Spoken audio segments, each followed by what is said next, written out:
ఏపీలో అధికారం కోల్పోయిన వైసీపీలో విభేదాలు, గ్రూపు రాజకీయాలు మరింత ముదురుతున్నాయా? ఫ్యాన్ పార్టీకి గుడ్ బై చెప్పేందుకు మరికొంతమంది నేతలు క్యూ లైన్లో ఉన్నారా? ఇటీవల ఏలూరులో జరిగిన పరిణామాలు చూస్తే అది నిజమేనన్న వాదన తెరపైకొస్తోందట. అంతేకాదు ఏలూరు వైసీపీలో కీలక నేతలపై చర్యలు తీసుకున్నట్లు ప్రచారం జరుగుతోంది. దీనంతటికీ కారణం కొత్తగా బాధ్యతలు చేపట్టిన ఆ నేతేనా, లేక ఆ మాజీ మంత్రివర్యులు కమింగ్ బ్యాక్ అంటూ రాజకీయాలు చేయడమే అందుకు కారణమా? ఇందుకీ ఏలూరు వైసీపీలో ఏం జరుగుతోంది?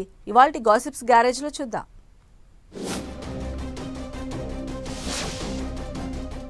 ఏలూరు వైసీపీలో విభేదాలు బగ్గుమంటున్నాయా? ఆ నాయకుడి చూపు ఏలూరు పైనే ఉందా? ఫ్యాన్ పార్టీని వీడేందుకు నేతలు క్యూ కడుతున్నారా? ఏపీలో ఓటమి తర్వాత వైసీపీలో గ్రూపు రాజకీయాలు రోజురోజుకి పెరిగిపోతున్నాయట. ఇప్పటికే చాలా మంది నేతలు పార్టీని వీడి కూటమిలోకి చేరడంతో అదే బాటలో మరికొంతమంది పయనించేందుకు రెడీగా ఉన్నారంట. తాజాగా ఏలూరు జంపింగ్ పాలిటిక్స్ తెర మీదకు వచ్చాయి. ఇప్పటికే మాజీ డిప్యూటీ సీఎం ఆళ్ల నాని వైసీపీని వీడి టీడీపీలో చేరిన సంగతి తెలిసిందే. అయితే ఆయన కంటే ముందే మేయర్, కార్పొరేటర్లు ఇంకా ఎందరో కీలక నేతలు పార్టీని వీడడంతో జిల్లాలో ఫ్యాన్ పార్టీ పరిస్థితి అగమ్యగోచరంగా తయారైందట. ఇంత జరుగుతున్నా పార్టీ అధిష్టానం మాత్రం ఆందోళన చెందకుండా గతంలో ఆళ్ల నానికి కీలక అనుచరుడిగా ఉన్న మామిళ్లపల్లి జయప్రకాష్ అలియాస్ జేపీకి ఏలూరు అసెంబ్లీ నియోజకవర్గ బాధ్యతలను కట్టబెట్టింది. జేపీ కూడా ఏలూరులో పార్టీ కార్యక్రమాల్లో చురుగ్గా పాల్గొంటున్నారు. ఇంతవరకు బాగానే ఉన్న జేపీ ఆళ్ల నాని అనుచరుడు కావడంతో ఇక్కడే అసలు సమస్య మొదలైందట.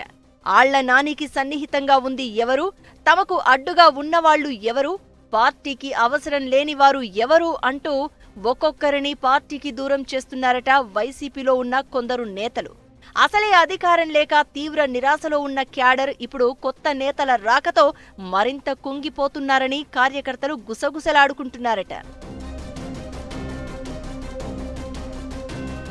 వైసీపీలో ఈ గ్రూప్ రాజకీయాలతో కీలక మహిళా నేత, మాజీ సాహిత్య అకాడమీ చైర్పర్సన్ పిల్లంగోళ్ల శ్రీలక్ష్మి కూడా తీవ్ర అసంతృప్తిలో ఉన్నారట.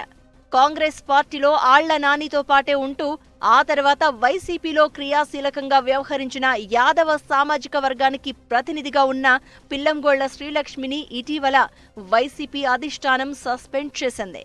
అయితే ఈ సస్పెన్షన్ వెనుకున్నది ఎవరు, ఆమెను పార్టీ అధిష్టానానికి దూరం చేసిందెవరు అనే ప్రశ్నలు ఇప్పుడు ఏలూరులో పొలిటికల్ చర్చకు దారితీశాయట.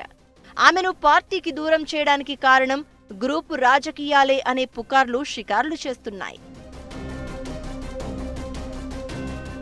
కొత్త నియోజకవర్గ ఇన్ఛార్జిగా జేపీ బాధ్యతలు చేపట్టినప్పటి నుంచి తనపై కావాలని కొందరు దుష్ప్రచారం చేస్తున్నారని, తనను పార్టీకి దూరం చేసే ప్రయత్నాలు చేశారని కార్యకర్తల దగ్గర శ్రీలక్ష్మి ఆవేదన వెళ్లగక్కారట.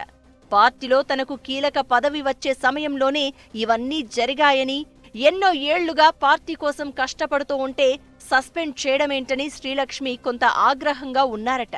ఇదిలా ఉంటే శ్రీలక్ష్మిపై యాక్షన్ ఎపిసోడ్ వెనుక ఓ మాజీ మంత్రి ఉన్నారనే చర్చ కూడా లోకల్గా నడుస్తోంది.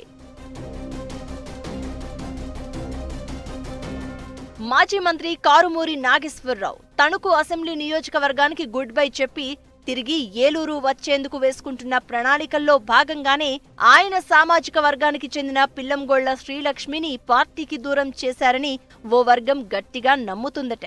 ఎందుకంటే గతంలో కాంగ్రెస్ పార్టీలో కూడా వీరిద్దరూ పనిచేసిన సందర్భాలు ఉండడం, అప్పుడు ఏం జరిగిందో కానీ ఇప్పుడు మాత్రం వారి వల్ల వైసీపీకి నష్టం చేకూరే ప్రమాదం తలెత్తిందన్న చర్చ జరుగుతోందట. కాంగ్రెస్ హయాంలో ఏలూరు జిల్లా పరిషత్ చైర్మన్ గా కారుమూరి నాగేశ్వరరావు పనిచేయడం, ఆ తర్వాత పక్కనే ఉన్న దెందులూరు అసెంబ్లీ నియోజకవర్గం నుంచి ఆయన పోటీ చేసి ఓడిపోవడం జరిగింది. మరోవైపు నరసాపురం పార్లమెంటులో తణుకు అసెంబ్లీ నుంచి కూడా ఆయన పోటీ చేసి 2 సార్లు విజయం సాధించడం, దాంతో జగన్ క్యాబినెట్లో మంత్రిగా పనిచేశారు. ఇటీవల జరిగిన 2024 ఎన్నికల్లో కారుమూరి నాగేశ్వరరావు మరోసారి పోటీ చేసి టీడీపీ అభ్యర్థి ఆరమిల్లి రాధాకృష్ణపై ఓడిపోవడంతో ఇక తణుకులో తన భవిష్యత్తు కష్టమని, ఏలూరుకు తిరిగి వచ్చేందుకు కారుమూరి నాగేశ్వరరావు ప్లాన్ చేసుకుంటున్నారని సమాచారం. అందులో భాగంగానే పిల్లంగోళ్ల శ్రీలక్ష్మిని పార్టీకి దూరం చేశారంటూ గుసగుసలు వినిపిస్తున్నాయి.